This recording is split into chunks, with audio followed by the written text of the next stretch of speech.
Paano ba maging isang virtual assistant? Ano ang mga requirements? Simpleng laptop lang, hindi mo naman kailangan ng social at mamahaling laptop. Siguro mga 20,000 worth ng laptop, okay na. May mga computer setup na tigda 12,000, pwede na. Basta maganda yung internet connection mo. At least siguro 50 Mbps, 30 to 50 Mbps, okay na. Wow! Marami ka nang pwedeng pasukin. Magkano ba yung pwede mong kitain bilang isang virtual assistant? Sapat na ba yung isang job bilang virtual assistant? Pwede na sa isang trabaho.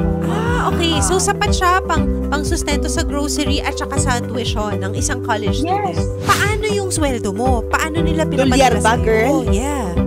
Yes, dolyar matter. Ay, I love it! Pasok sa inflation! Yes!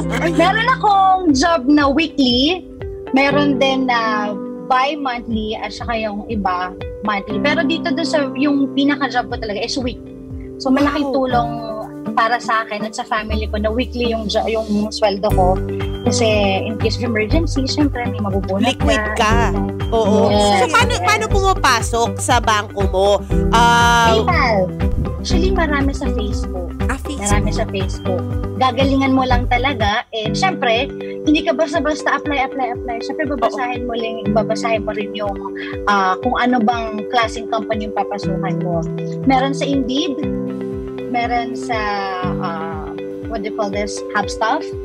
Pagka nag-apply ka dito, never ka maglalabas ng pera. Tama ba? Always. Yes, dapat talaga. Oo, Hindi ka maging privy lang sila. Baka mamaya, di ba? Sabi sa kanila, may cut ka, bibigyan kita ng job. Huwag ganun, Okay, red flag processing yun. fee. Oo, yung mga Ikaw pa ang ganyan. mabayaran kasi kahit nasa training period ka, kahit 2 araw ka lang mag-training, bayad yan. Lahat yan bayad.